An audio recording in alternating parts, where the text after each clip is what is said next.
Olá a todos, tudo bem? Sejam bem-vindos ao canal Clube da Leitura. Eu sou o Alexandre e esse canal foi criado, pessoal, com o propósito de compartilhar com vocês um pouco do meu acervo, do meu gosto pela leitura, o que eu tenho encontrado em livrarias, sebos, enfim, isso tanto livros como HQs também.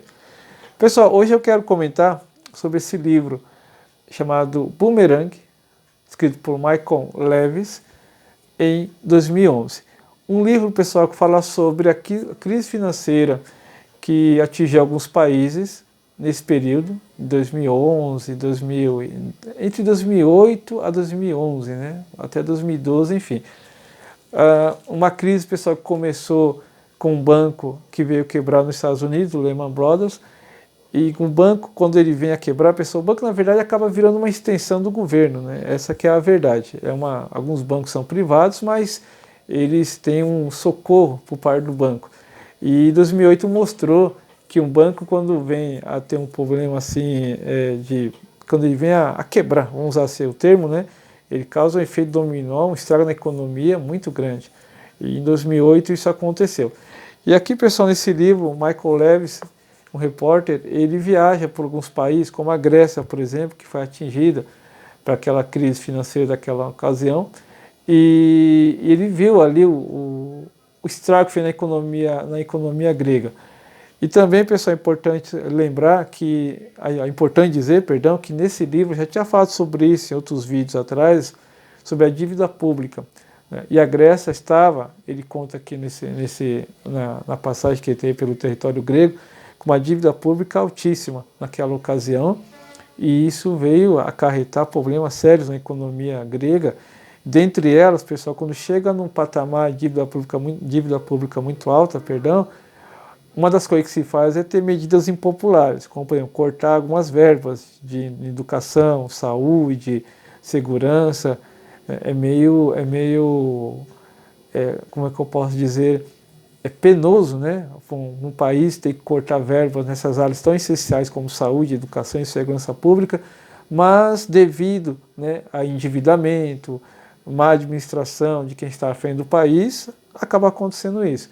É por isso que eu sempre digo, pessoal, eu tenho comigo uma bandeira que a classe política, seja onde for, não deve ser endeusada, não deve ser respeitada, é uma autoridade, evidentemente, mas o papel do cidadão, vamos colocar aqui nosso país, o Brasil, é fiscalizar o político, fiscalizar, cobrar e não cultuar, infelizmente, como a gente vê em alguns casos, né, muitos casos aí que não preciso citar nomes, enfim.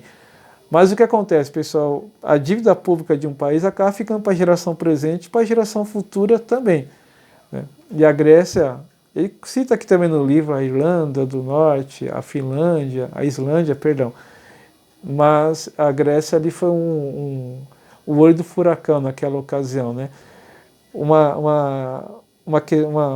relato dele importante, pessoal, que cada país, aquela coisa, né, de você saber administrar o dinheiro, de você saber administrar recursos, porque os tempos de vacas magras, de vacas gordas podem passar e vir as vacas magras e você está despreparado. E ele cita isso, né, sobre a empolgação daquele momento do mundo, de modo geral, das nações ricas, de 2008, 2012, 2002, perdão, a 2008, onde ele cita que o mundo experimentou muitos países e o mundo, de modo geral, experimentou um falso crescimento.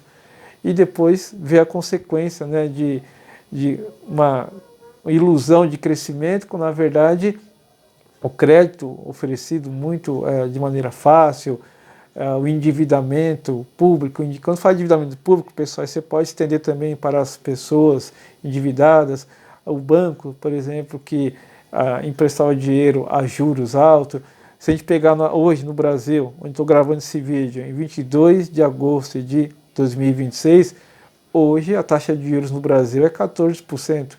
Nós estamos vendo aí, pessoal, uma grande loja do varejo aí que está em recuperação judicial porque não consegue pagar os seus credores, né? Ou seja, se o banco ali intervém nessa ocasião com essa loja, alguém já deve saber de quem eu estou falando, e paga os seus credores, o mesmo banco, evidentemente, vai cobrar juros e vai ver a taxa de juros do país, que hoje, como eu disse, é quase 14%, E esse gigante do varejo ele não consegue pagar essa taxa de juros, né? A inadimplência também nas famílias brasileiras é muito grande.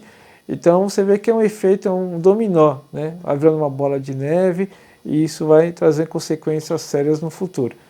Então o livro, pessoal, é baseado nessa experiência que ele teve ao visitar esses países, né? A Grécia, Islândia e a Irlanda, onde elas tiveram que cortar muitos recursos ali de saúde, educação e segurança pública, porque estavam extremamente endividadas. Como eu disse, pessoal, isso que é importante você acompanhar aquilo que seu governo está fazendo. Nosso governo, de modo geral, independente se você votou no A e B, quando alguém ganha a eleição, ele está lá e está governando para todos, né? Apesar de alguns achar que tem que governar só para um grupo e para outros não, mas na verdade um governo, quando chega lá, quando ele é eleito, um parlamentar quando ele é eleito, né? Não só presidente, vou colocar aqui no nosso caso, esse ano que é o ano eleitoral, seja senador, seja deputado federal, estadual, governador, enfim, que é o que nós teremos esse ano, ele tem que governar para todos. Então, é o que eu penso, tem que ser fiscalizado, cobrado e não cultuado, né, como algumas pessoas infelizmente fazem por aí. Mas enfim, pessoal, então aqui, se você encontrar esse livro em algum sebo, saiba, né, que ele, ou em alguma livraria, o livro provavelmente vai encontrar mais em sebo, né, se você se deparar com ele, porque é um livro antigo, né, de praticamente há mais de 13 anos atrás. Então, ele vai citar essa questão grega, pessoal, da crise financeira lá, que afetou o país naquele momento. E, diga-se de passagem, pessoal, uma crise financeira, ela nunca chega de repente. Todos nós já tivemos gripe uma vez na vida, né, ou várias vezes na vida, infelizmente, e há sintomas. Assim como uma enfermidade, pessoal, ela vai apresentando sintomas, ela chega a se alojar ali no seu corpo. Uma crise financeira também vai dando sinais. Ela não chega assim de uma hora para outra e entra na nossa vida. Então, é dado alguns sinais. E um sinal, pessoal, perigoso, que ele cita aqui nesse livro, como eu disse, que em 2002 a 2008 o mundo experimentou uma falsa prosperidade, um crescimento que na verdade não era um crescimento assim responsável, um crescimento assim com uma retaguarda, era um crescimento baseado em empréstimos, em crédito fácil. E isso depois é como se você estivesse importando o futuro para o presente, né? Estivesse adiantando ali, né? Antecipando o seu futuro com o presente, mas sem saber como será o futuro depois daquilo que você antecipou. Então também o livro mostra, pessoal, um pouco dessa lição. Eu sou uma pessoa que quando eu vejo alguns erros econômicos, seja de países, de empresas ou de pessoas, eu procuro aprender com isso, claro. Eu acho que o inteligente aprende com os seus erros e o sábio ele aprende com o seu e com os outros também. Então a educação financeira é uma coisa que eu sempre prezei por isso. E aqui ele conta, pessoal, justamente isso, que antes da crise se instalar, houve essa falsa ideia de crescimento, né? Pessoas que deixaram, em alguns países como a Grécia, Irlanda e Islândia, pessoas que foram se envolver, por exemplo, em outras atividades, porque ali aparentemente estava dando mais dinheiro, e depois aquela bolha ali, aquela ilusão, ela acabou passando, e o país se encontrou em uma situação difícil. Então está aqui, pessoal, tá? Se você encontrar, é um livro, como eu disse, vai praticamente do começo ao fim falar da crise financeira e basicamente desses três países, Grécia, Islândia e Irlanda do Norte. Tá ok, pessoal? Então está aqui. Espero que vocês tenham gostado do vídeo, né? Deixem nos comentários aqui o que você pensa, o que você acha, disso que eu citei também agora há pouco. Não esqueça de dar o like, pessoal, tá bom? Curtir. Fique à vontade para comentar. Se não é inscrito, pessoal, se inscreva no canal. Agradeço muito pela atenção, pessoal, e até a próxima.